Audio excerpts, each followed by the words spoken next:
Hello friends, welcome to Paru's world. പാറൂസ് വേൾഡിൻ്റെ പുതിയൊരു വീഡിയോയിലേക്ക് എല്ലാവർക്കും സ്വാഗതം. ഇന്ന് നമ്മൾ നാലുവെട്ടും ശർക്കര ഉപ്പേരിയാണ് ഉണ്ടാക്കുന്നത് കേട്ടോ. അപ്പോൾ ഇതിൻ്റെ വീഡിയോ കാണുന്നതിന് മുന്നേ ചാനൽ ആദ്യമായിട്ട് കാണുന്നവരൊന്ന് സബ്സ്ക്രൈബ് ചെയ്ത് സപ്പോർട്ട് ചെയ്യണേ. അപ്പോൾ നമുക്ക് വീഡിയോയിലേക്ക് പോയാലോ. അപ്പോൾ നമുക്ക് നാലുവെട്ടും ശർക്കര ഉപ്പേരിയും ഉണ്ടാക്കാനായിട്ട് ആദ്യം തന്നെ വേണ്ടത് നമുക്ക് നല്ല മൂത്ത നേന്ത്രക്കായാണ് കേട്ടോ. അപ്പോൾ നമ്മൾ ശർക്കര ഉപ്പേരിയുടെ വീഡിയോ ആണ് ഡീറ്റെയിൽ ആയിട്ട് ഇതിൽ കാണിക്കുന്നത്. അപ്പോൾ നമ്മൾ ഒരു 2 നേന്ത്രക്കായ എടുത്തിട്ടുണ്ട്. ആദ്യത്തെ പണി എന്ന് പറയുന്നത് നമ്മൾ ഈ കായിൽ നിന്ന് തോലൊന്ന് അടർത്തിയെടുക്കണം കേട്ടോ. അപ്പോൾ കായിൽ നിന്ന് തോലെടുക്കാൻ വളരെ എളുപ്പമാണ്. നല്ല മൂത്ത കായ നോക്കി എടുക്കുകയാണെങ്കിൽ നമുക്കത് കുറച്ചും കൂടെ ഈസി ആയിട്ട് കിട്ടും.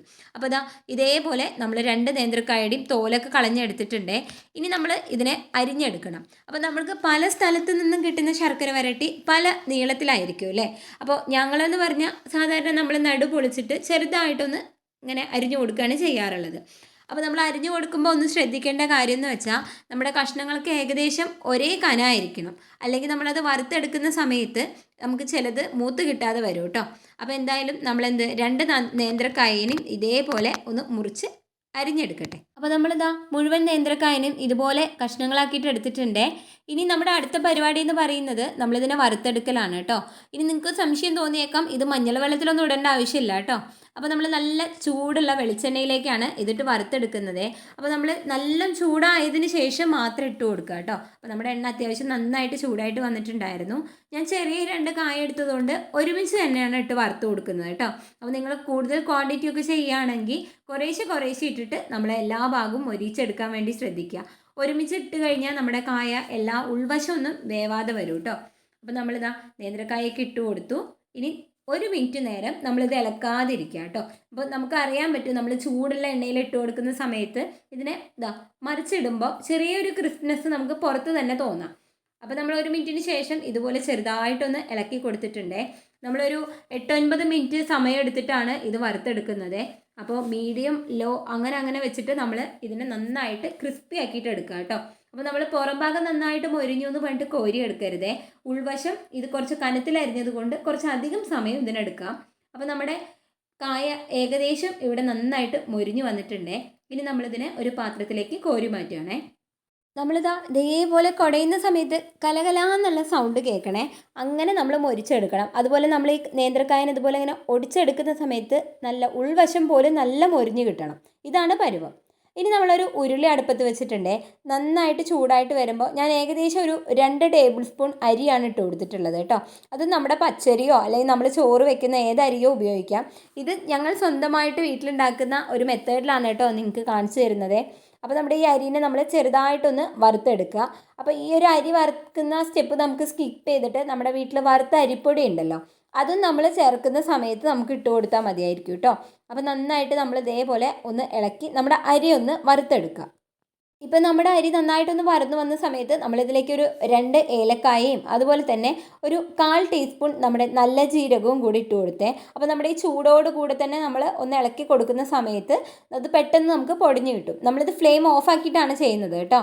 അപ്പോൾ നന്നായിട്ട് നമ്മൾ ഇളക്കി കൊടുത്തു. ഇനി നമ്മളത് തണുക്കാനായിട്ട് മാറ്റി വെച്ചു. ഈ ഒരു സമയത്ത് നമ്മളിവിടെ ഒരു 3 അച്ച് ശർക്കരയാണ് എടുത്തിട്ടുള്ളത്. ഏകദേശം നമ്മളതിൽ ഒരു 1/2 ഗ്ലാസ് വെള്ളം ഒഴിച്ചിട്ട് ഉരുക്കി മാറ്റി വെച്ചിട്ടുണ്ടായിരുന്നതാണ്. അതും കൂടെ നമ്മൾ ഉരുളിയിലേക്ക് ഒഴിച്ചു കൊടുത്തു. ഇനി നമുക്ക് ഈ ശർക്കര പാനിനെ നന്നായിട്ട് ഇളക്കി ഒരു നൂൽ പരുവാവുന്നത് വരെ ഇളക്കിക്കൊണ്ടേയിരിക്കാം. അപ്പോൾ ശർക്കര നന്നായിട്ട് പതഞ്ഞ് പൊന്താൻ തുടങ്ങിയിട്ടുണ്ട്. ഈ ഒരു സമയത്തൊന്നും നമ്മൾ കൈ വിട്ട് കളയരുത്. കൈ വിടാതെ ഇളക്കിക്കൊണ്ടേയിരിക്കണം. അതുപോലെ നമ്മൾ ഒരു നൂൽ പരുവായി കഴിഞ്ഞാൽ അധികം നേരം നമ്മളിതിനെ ഇളക്കി കൊടുക്കാനും പാടില്ല കേട്ടോ. അപ്പോൾ നമ്മുടെ ശർക്കര ഏകദേശം ഒരു നൂൽ പരുവത്തിനോട് അടുത്തുകൊണ്ടിരിക്കുകയാണ്. അപ്പോൾ തന്നെ നമ്മുടെ അരി വറുത്ത് വെച്ചിരുന്നതും എല്ലാം കൂടെ നമ്മൾ പൊടിച്ചെടുത്തിട്ടുണ്ടായിരുന്നു. ഇപ്പോൾ നമ്മുടെ കറക്റ്റ് പരുവായിട്ടുണ്ട്. നമ്മളിതിലേക്ക് നേരത്തെ വറുത്ത് വെച്ചിരിക്കുന്ന നമ്മുടെ കായ കഷ്ണങ്ങളുണ്ടല്ലോ, അത് ഇട്ട് കൊടുത്തു. ഇനി നമ്മൾ എല്ലാ ഭാഗവും ഒന്ന് ഇളക്കി കൊടുക്കുക കേട്ടോ. ഇപ്പോൾ നമുക്ക് കുറച്ച് ലൂസായിട്ട് തോന്നിയേക്കാം. ഇനി ബാക്കി ഐറ്റംസൊക്കെ ചേർക്കുന്ന സമയത്ത് തണുത്ത് വരുമ്പോൾ ഇത് കറക്റ്റ് ആയിട്ടുണ്ടായിരിക്കും കേട്ടോ. അപ്പോൾ നമ്മൾ എല്ലാ ഭാഗവും ശർക്കര ഒന്ന് കോട്ട് ചെയ്യുന്ന വിധത്തിൽ നമ്മുടെ കായ കഷ്ണങ്ങളെ ഒന്ന് ഇളക്കി കൊടുത്തു. ഇനി നമ്മൾ അടുത്തതായിട്ട് ഇതിലേക്ക് ചേർത്ത് കൊടുക്കുന്നത് ചുക്ക് പൊടിച്ചതാണ് കേട്ടോ. അപ്പോൾ നമ്മുടെ സാധാരണ കടയിൽ നിന്നൊക്കെ നമുക്ക് ചുക്കുപൊടി മേടിക്കാൻ വേണ്ടി കിട്ടും. അപ്പോൾ ഒരു 1/2 ടീസ്പൂൺ ചുക്കുപൊടി ചേർത്ത് കൊടുത്തു.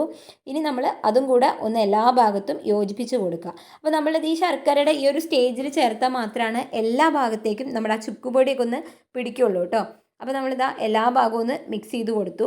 ഇനി ഇതിലേക്ക് നമ്മൾ നേരത്തെ പൊടിച്ച് വെച്ചിരിക്കുന്ന നമ്മുടെ അരിയും ഏലക്കായും ജീരകവും കൂടെ പൊടിച്ചിട്ടുള്ള മിക്സ് ഉണ്ടല്ലോ, അതൊന്ന് മുഴുവനായിട്ട് ഇട്ട് കൊടുത്തു.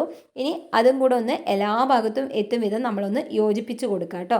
ഇപ്പോൾ നമുക്ക് ചെറുതായിട്ട് ഇത്തിരി ലൂസായിട്ടുണ്ടോ എന്നുള്ളൊരു സംശയമൊക്കെ തോന്നാം, പക്ഷേ ഇത് തണുത്ത് വരുമ്പോൾ സെറ്റ് ആയിക്കോളും. അപ്പോൾ നമ്മുടെ ശർക്കര വരട്ടി ഏകദേശം ഇവിടെ റെഡി ആയിക്കൊണ്ടിരിക്കുകയാണേ. ഇനി നമ്മൾ 1 മിനിറ്റ് ഒരു ഗ്യാപ്പ് വെച്ചിട്ട് ഇളക്കി കൊടുത്താൽ മതി കേട്ടോ. അപ്പോഴത്തേനും അതൊന്ന് സെറ്റ് ആയിട്ടുണ്ടായിരിക്കേ. അപ്പോൾ ഇതിനിടയിൽ നമ്മൾ ഫ്ലെയിം ഓഫ് ചെയ്യാനുള്ള കാര്യം മറന്നു പോകരുതേ. അപ്പോൾ നമ്മൾ ഫ്ലെയിം ഓഫ് ആക്കിയിട്ടാണ് ഈ ഒരു സമയത്തൊക്കെ ഉള്ളത് കേട്ടോ. അപ്പോൾ നന്നായിട്ട് ഒന്നും കൂടെ ഒന്ന് ഇളക്കി കൊടുത്തു നമ്മൾ കുറച്ച് നേരം ഒന്ന് മാറ്റി വെക്കുകയാണേ. ഇപ്പോൾ ഇതാ നമ്മുടെ ശർക്കര വരട്ടി ഏകദേശം തണുത്ത് തുടങ്ങി കേട്ടോ. അപ്പോൾ നമ്മുടെ കായയുടെ പുറമേ കണ്ടോ വലിയതായിട്ടുള്ള ഒരു കോട്ടിങ് വന്നിട്ടില്ല, പക്ഷേ നമുക്ക് കഴിക്കുമ്പോൾ എല്ലാത്തിൻ്റെയും ചുക്കിൻ്റെയും ജീരകത്തിൻ്റെയും ഒക്കെ ടേസ്റ്റ് വരുന്ന തരത്തിൽ ആണ് നമ്മുടെ ഈ ശർക്കര ഉപ്പേരി റെഡി ആയിട്ടുള്ളത്. അപ്പോൾ ഇതാ നന്നായിട്ട് ഞാൻ ഒന്നും കൂടെ ഒന്ന് ഇളക്കി കൊടുത്തു കേട്ടോ. ഇപ്പോൾ ദാ ഒരു 10-15 മിനിറ്റ് കഴിഞ്ഞിട്ടുണ്ടേ. നോക്കൂ, നമ്മുടെ പെർഫെക്റ്റ് ആയിട്ടുള്ള ശർക്കര ഉപ്പേരി ഇവിടെ റെഡി ആയിട്ടുണ്ട് കേട്ടോ. അപ്പോൾ ഈ ഒരു ഓണത്തിന് നിങ്ങൾക്ക് ഉറപ്പായിട്ടും നമ്മുടെ വീട്ടിൽ ഈ ഒരു ശർക്കര ഉപ്പേരി ഉണ്ടാക്കി നോക്കാം. നിങ്ങളുടെ വിലയേറിയ അഭിപ്രായങ്ങൾ കമൻറ്റ് ബോക്സിലൊന്ന് രേഖപ്പെടുത്തണേ. മാത്രമല്ല നമ്മൾ ബാക്കിയുള്ള കായ വെച്ചിട്ട് നമ്മൾ കുറച്ച് ചിപ്സും കൂടെ ഉണ്ടാക്കിയിട്ടുണ്ടായിരുന്നു. അപ്പോൾ ഇതിൽ പഞ്ചസാരയൊക്കെ പൊടിച്ച് ചേർക്കുന്ന കൂട്ടുകാരുണ്ട്. അങ്ങനെ ഒന്നും ചെയ്യാതെ നമുക്ക് ഇങ്ങനെ ഉണ്ടാക്കാം. ഇന്നത്തെ വീഡിയോ എല്ലാ കൂട്ടുകാർക്കും ഇഷ്ടമായെന്ന് വിചാരിക്കുന്നു. ഇഷ്ടപ്പെട്ട എന്നും പറയുന്ന പോലെ ലൈക്കും ഷെയറും ചെയ്യുക. കൂടെ സബ്സ്ക്രൈബ് ചെയ്യാത്തവർ സബ്സ്ക്രൈബും ചെയ്യുക. അപ്പോൾ മറ്റൊരു വീഡിയോയുമായിട്ട് നമുക്ക് വീണ്ടും കാണാം.